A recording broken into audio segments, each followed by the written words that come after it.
Hello, hello, and welcome back, or welcome. I am Book Lover Lorna, and today we're going to be having a little chat about some of the books that are on my TBR. I have purchased them, I have copies of them, I have not read them, but I would really like to read them soon. I say that for a lot of them, and I've been saying that for some of these books for a long time. It's not happened so far, yet. But, you know, it might. But these are kind of the ones at the moment that whenever I'm kind of planning books, picking books, I'm looking at them and I'm thinking, oh, I really want to read this one. But then I usually end up picking something else for some reason. But I might as well tell you what they are. The ones that are kind of standing out to me at the moment on my shelves. I'm going to pick 10 books, or I have picked 10 books to share with you. And we're just kind of going to go through them. Some of them are kind of popular. Some of them you might not have heard of. We'll see how we go. Some of them I have mentioned before as well, but we'll see how we go. I don't think I'm going to do this in any particular order. I'm just going to kind of take them in the order that I've piled them.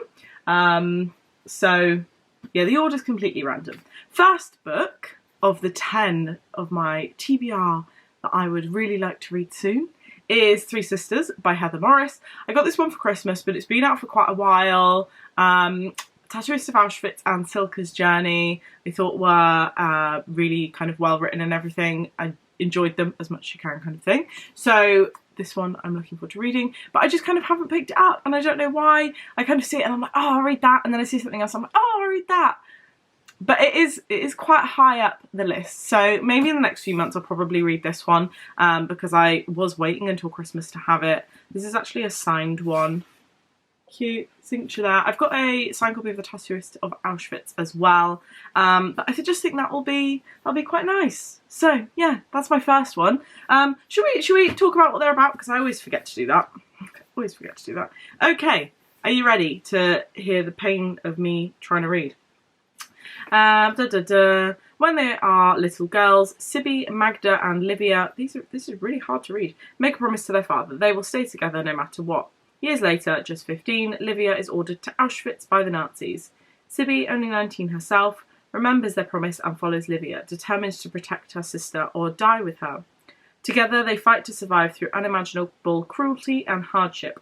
Magda, only 17, stays with her mother and grandfather, hiding out in a neighbour's attic or in the forest when the Nazi militia come to round up friends, neighbours and family. She escapes for a time, but eventually she too is captured and transported to the death camp. In Auschwitz-Birkenau, the three sisters are reunited, and remembering their father, they make a new promise that this time to each other that they will survive. Sounds very heart-wrenching, wouldn't you say? I would say. Next is a book that I have actually read before. My edition has gone a bit weird here. There's something on the spine. This is The Whole Truth by Cara Hunter. Now, I have read this one, like I say, but I read it on Kindle. Now, I've mentioned this before. What happened is, I got it through NetGalley. I read it, I loved it, and then realised it was number 5 in a series. So I've since read 1, 2, 3, 4. So I will be rereading this one soon, and then the 6th in the series, which is called Hope to Die, is going to come out in June, I want to say. June, July? I think I've pre-ordered it. So essentially it's the D.I. Adam Fawley series, and they're essentially kind of crime, investigative books. Something happens in each one. There's one where there's a fire with a family. There's one where they find somebody kind of like locked in a basement kind of thing. This one is... I can't quite remember. I feel like there's something about a railway line. Not sure. Okay, she has everything at stake, he has everything to lose, but one of them is lying all the same. When an Oxford student accuses one of the university's professors of sexual assault, D.I. Adam Fawley's team think they've heard it all before, but they couldn't be more wrong. Because this time the predator is a woman, and the shining star of the department, and the student is a 6-foot male rugby player. Soon Fawley and his team up against the clock to figure out the truth. What they don't realise is that someone is watching, and they have a plan to put Fawley out of action for good. I thought there was something about a disused train line in here.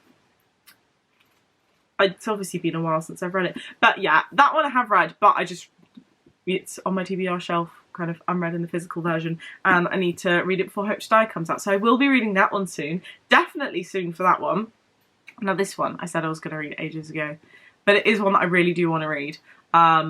I just haven't picked it up. I did actually feature this next book in my predicted 5-star reads video, which I then never did a follow-up for because I haven't read the books yet.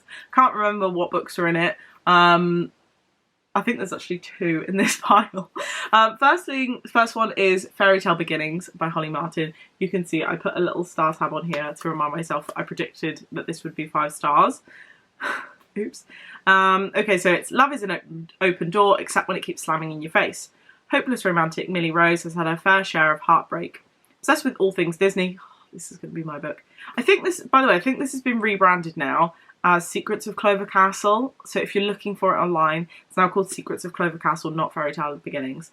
Obsessed with all things Disney, she refuses to give up on finding her Prince Charming. He's out there somewhere, isn't he? When Millie is given a job to investigate the origins of a historical building in the village of Clover's Rest, she's not sure what to expect. What she discovers takes her breath away. A beautiful real-life Cinderella castle, complete with turrets and a magnificent drawbridge, and a very handsome owner, Cameron Hearthstone. As Millie and Cameron begin to unearth the secrets of Clover Castle, they can't ignore the intense chemistry building between them. But they've both been badly hurt before. Can they ever take a... I can't speak. Can they take a big leap of faith and find their own happily ever after? Oh... This is... I just think it's going to be so good. Like Disney, with romance, with Holly Martin. I can't wait. I don't know why I haven't picked it up. It's only 300 pages, but it is printed on white paper, which I don't love. White just hurts my eyes when I'm reading it. So I do want to read that soon. And that is one that I predicted I'm going to give 5 stars. The next one I also predicted that I'm going to give 5 stars. He's also got his little sticky tab on it. It is Solitaire by Alice Oseman. So I read all the Heartstopper series and I bought loads of Alice Oseman books and I've not yet read them. Like I've got the collection, but I just haven't picked them up yet. So I'll kind of want to get into it. I think when I look on my shelves, I just, you know, pick something else instead, but I really do want to get cracking on them. So this one says, I don't ever remember not being serious. As far as I'm concerned, I came out of the womb spouting cynicism and wishing for rain. My name is Tori Spring. I like to sleep and I like to blog. Last year I had friends. Things were very different, I guess. But now all that's over. That's all over. Now there's Solitaire and Michael Holden. I don't know what Solitaire are trying to do. And I don't care about Michael Holden. I really don't. Yeah, I don't... It says on the front, this is not a love story. So who knows what this is about? I just think it's going to be good. And I just think I'm going to really enjoy it. And I would like to read it soon, but I haven't picked it up yet. Next is a book that I bought when I was on holiday in Padstow in Cornwall. This one I bought in the Padstow bookshop, Padstow bookseller, I can't remember. The Mars Room by Rachel Kushner. Now, this one here just sounds so interesting. This is on my TBR shelf and I just hasn't kind of been the one that I picked up at the time, I guess. You know, I look at it and I'm like, oh, I want to read that soon, but I don't always say I want to read that right now, which I guess is the problem.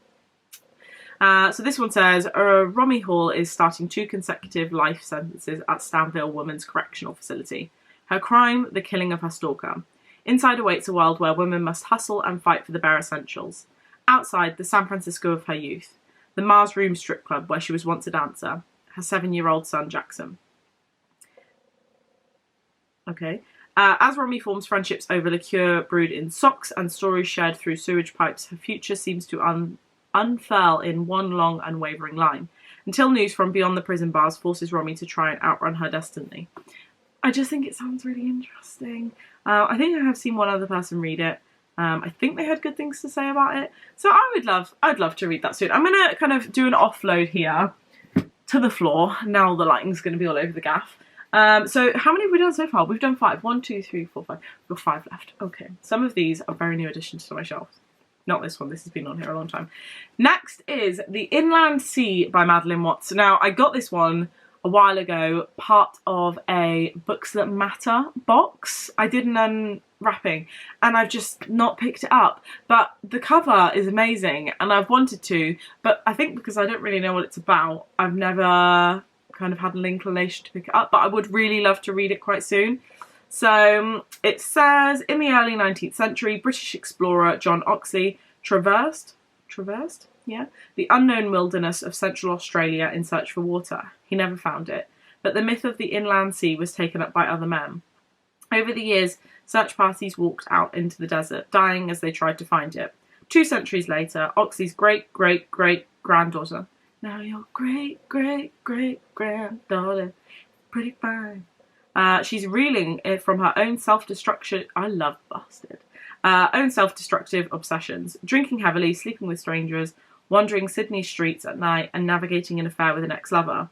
She works as an emergency dispatch operator, tracking the violence, floods, and fires that bloom and rage across Australia during an increasingly unstable year. Reckless and adrift, she prepares to leave. The Inland Sea is a fierce and beautiful novel about coming of age in a dying world. It sounds good, but it's just not the one that I pick up when I'm trying to pick books. Hey ho, I want to read it soon. I want to read all these, so I need to stop saying that. Okay, next we have The Castaways by Lucy Clark. Bought this last year. Sounds good. That's all I can say. I'm just telling you what these books are about. You wake on a beautiful remote island. Sparkling blue seas, golden sunsets, barely a footprint in the sand. Yet this is no ordinary escape. Next to the wreck of a plane, a stranger paces. Another sharpens a knife, scoring a list of the dead onto a palm tree. Others watch from the shadows of a campfire, all with untold stories and closely guarded secrets. This is no ordinary holiday. This is no ordinary island. This is no ordinary beach read. Sounds captivating. Okay, Olive by Emma Gannon. Another book that has been on my shelves for a while. I've been wanting for a while. I finally got my hands on it and I haven't read it yet. Actually, no, it hasn't been on my shelves that long. A couple months? I want to say a couple months. It says, Olive and her friends have shared every milestone, from first loves and first heartbreaks to flat shares and the first scary steps into the real world. They've all been through it all together. They've been through it all together, even. But in the maze of life, through the winding paths that lead to different choices and different futures, will the bonds of friendship hold strong when Olive needs them most. Moving, memorable, and a mirror for anyone at a crossroads, Olive is a love letter to the life raft of female friendship and reminds us how, with a little courage, we can all follow our paths. It's been recommended to me, and that's kind of the reason why I'm potentially picking that one up. Okay, 2 books left to go. These are very, very new additions to my shelves, as in you haven't even seen them in a haul yet, but you will do soon. Which one should we do first? We'll do this one first. The Soulmate Equation by Christina Lauren. That cover, I'm not gonna lie, is the thing that's kind of brought me in here. It looks good. It looks cool. I don't massively know what it's about. Oh, she also wrote The Unhoneymooners. Bought that one for my mum for Christmas, so hopefully I can read that one as well. Jess Davis is a numbers genius, but when it comes to love, she has to accept there is no magic formula. Juggling a career with raising her daughter, it's not surprising that her love life is non-existent.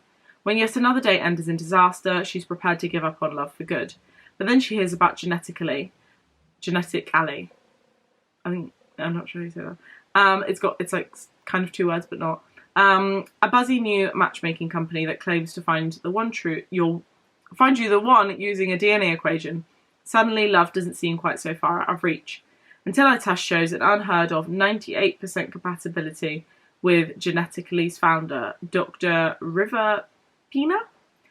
Jess already knows Dr. Pina, and this man is 100% not her soulmate.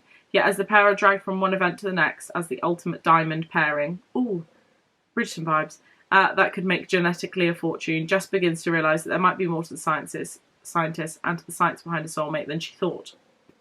Interesting. So she also wrote The Unhoneymooners and The Holidays. Have I got that one? No, I think my mum must have that one. I think I bought both of them for her. Interesting. Well, hopefully I like that author because I could read quite a few of her other books then. Okay, last one. Again, another recent purchase on my shelves. Haven't read it yet, but I would really like to soon. This is a massive kind of stab out into the, not into the wilderness as such, but into the hope for me, because I read another book from this author. She's very popular and I hated it. And it's a very popular book. That book was Daisy Jones and the Six by Taylor Jenkins Reid. Hated it. But I'm going to give another one of her books a go. 7 Husbands of Evelyn Hugo. I'm going to try it.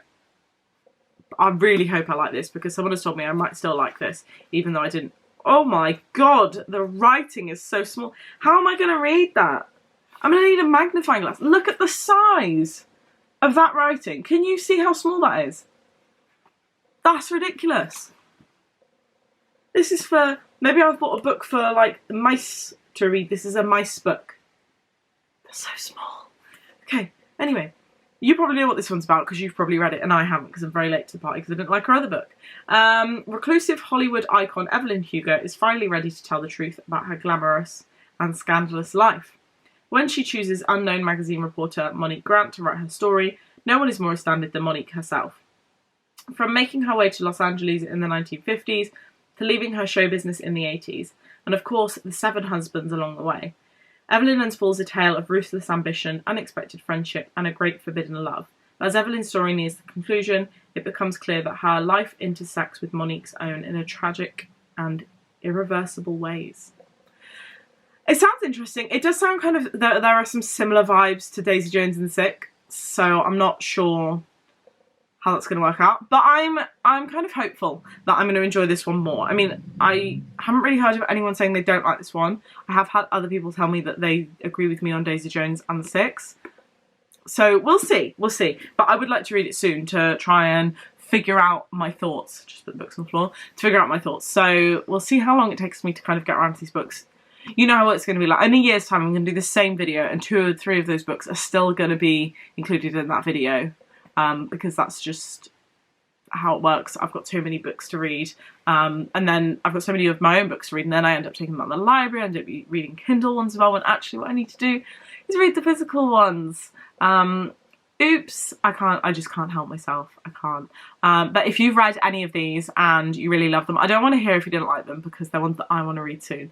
If you loved them and enjoyed them, let me know in the comment section so that I know that you're kind of supporting the reading of them and I should pick them up just that little bit quicker, maybe before the other ones that people haven't read and enjoyed. And hopefully, fingers crossed, we can have some good ratings and also get my TBR down. If I could get my physical TBR down by 10 books, that'd be amazing. I'd love to get it down to under 100 books this year, and we're currently about 140. I need to stop buying them and read them instead of Kindle and library books. It's a problem. It's a full-on problem. Like, it's a separate hobby to reading. Buying books is like my main hobby, and then reading books is my secondary hobby. I'm joking. I do read a lot more than I buy them, but you know, it only takes you 5 seconds to buy a book at a till, and then it takes you like 4 days to read it. 4 days roughly. So the time just doesn't work out, but it's fine. We'll get my TBR down and I will read some of these books that are keeping me company on the floor now. Anyway, thank you very much for watching. Like I say, let me know if you've read any of these and if you enjoyed them down in the comment section, and please do give this video a thumbs up if you enjoyed. Thank you very much for watching. Happy reading, and I'll see you all soon. Bye!